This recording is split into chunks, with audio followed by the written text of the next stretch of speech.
Hey guys, welcome to the Liberal Hive Mind, a channel solely focused on exposing the abundant hypocrisy of the left. This right here is why the state model is just so great. You know, it's almost like a form of capitalism. Every state kind of represents a different company being ran in a different way. Different leadership, different philosophies, different policies. And of course, as we know, the beauty of capitalism, it creates choice for the consumer. Wacko leftist communist policies only work if they're implemented by force, in a linear top-down system where the consumer or the citizen doesn't have the choice, doesn't have options. Well, in the beautiful world of capitalism, people have a plethora of options. In the United States market, there's 50 different options, and the trends are very clear when it comes to the American consumer. The states that are going woke are very simply going broke, literally, as tens of thousands and in some cases hundreds of thousands on the state level are abandoning the wokest of the woke, and the next state that seems to be in utter freefall is none other than Oregon, and specifically, thanks to Portland. Let's continue to cover and talk about this phenomenon. We've got some stuff to get into, so let's roll the tape. Alright folks, so here's today's report on Portland, Oregon from Fox News. It's what's being described as, quote, a downward spiral. Violent crime, filthy streets, high taxes, and homeless camps. They're seemingly everywhere, but they've got folks in Portland, Oregon fleeing, the population plunging in a downward spiral after decades of rapid growth. Dan Springer's got more on all of this. When is the last time that Portland actually lost population, Dan? Yeah, John, it was 1987, and that was a one-year blip. So Portland really has been on a roll for 4 decades, and now they've lost population 3 years in a row, and experts are predicting a fourth. And the people that are leaving now tend to be on the liberal side and high-income earners. Katie Schneider fits that description. She moved to Washington State with her husband and 2 young kids after several years of rising gun violence. In back-to-back years, the city set records for homicides. One took place right next to her house. She says every person on her block has now left. There was like everybody moved, and it was because of all of these things. Like the school wasn't great. There was, you know, all the unrest in Portland is, and it didn't feel like things were being managed. In addition to record murders, Portland has also set new records for car theft with 11,000 and for vandalism with property damage of $19 million. Drug use is out of control. In 2021, the city gave out more than 6 million needles and 177,000 were picked up on the streets.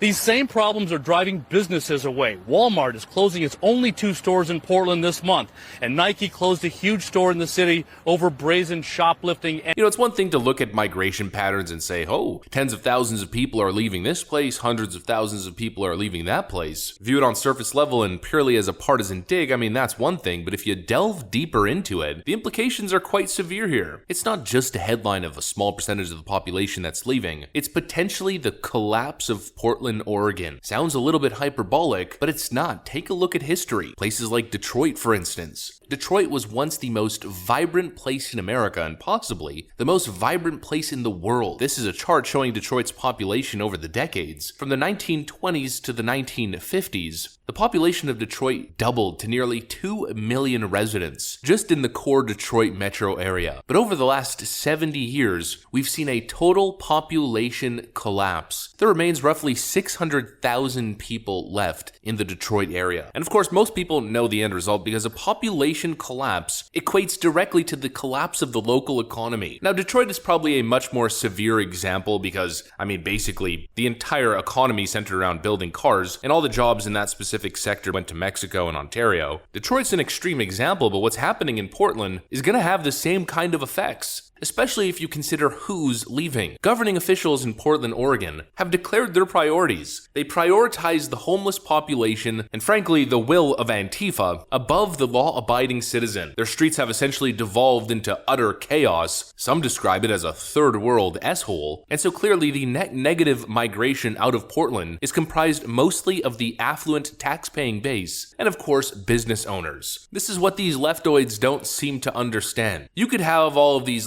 la-di-da socialist fairy tale ideas in your head that sound great on paper. But the question that I'm asking myself, especially in this instance, is how the frick can you pay for all of this social spending without a strong tax base? See, that's the thing. Western la-di-da liberalism and Western la-di-da socialism only exists if the economy is roaring. Places like San Francisco, for instance, one of the richest places on the planet. Well, it sounded nice on the surface, all those fancy entrepreneurs and tech workers adding billions of dollars into San Francisco tax coffers, creating a true liberal utopia that devolved just like Portland, the city essentially turning into a massive homeless shelter. And then of course comes the flight. Affluent, tax-paying individuals and major corporations all moving to places like Austin. And then boom, seemingly overnight, San Francisco, which was supposedly the model city. The amount of times I've heard these Blue Ain't On Twitter liberals boasting about the success of major Democrat cities. The amount of times that I've heard that San Francisco is on its way to running a budget surplus. Well, that was an estimate at some point, but it didn't exactly age well. What budget surplus? Rising labor costs nearly erase cities' projected gains. New data shows how dire San Francisco's budget deficit could get as economic outlook sours. San Francisco has turned into a ghost town. While the rest of the country's real estate market was booming, San Francisco's housing market was stagnant because nobody wants to live there. Hundreds of thousands of people have fled California. And when tens of thousands, if not hundreds of thousands of people flee, cities and states very simply go broke. And now just take a look at what we're seeing in Oregon. A total inversion in the data. The estimates for Oregon were to grow by nearly 30,000 to 40,000 residents a year. That trend has completely flipped, and nearly 20,000 people in the year 2022 have decided to flee the Portland hellscape. And of course, the story that we covered previously, it's gotten so crazy that now even a good chunk of the eastern counties of the state want to secede and join and create new greater Idaho. Of course, none of it is really surprising. Who in their right mind would want to move to Oregon when this is the kind of welcome that you receive when you move into your new neighborhood? Vacuuming glass from grass. A huge pain in the absolute worst moment. Just moved in, fresh to the neighborhood. That Jake Kelly could have imagined. The driver's side front window was bashed in. Jake and his girlfriend discovered the damage Friday morning, along with dozens of other broken car windows. So I come out, broken. Unbelievable. Manuel Bernal made his feelings clear on the tarp covering his broken window, calling the vandals haters, cowards, and lazy. Just people that are just ignorant. There's no respect for other people's property. Most of the damage is scattered along Southeast 62nd on both sides of Foster and several other surrounding streets. It's a no-brainer, folks. These cities, these states are going woke, and they are subsequently, very quickly, going broke. Meanwhile, Texas and Florida continue to boom beyond belief. There's no mystery here, folks. Republican states are winning the policy competition. That's the video, though. If you guys enjoyed it, make sure to leave a like and possibly subscribe to the channel. Thanks for watching, friends, and I'll see you on the next one.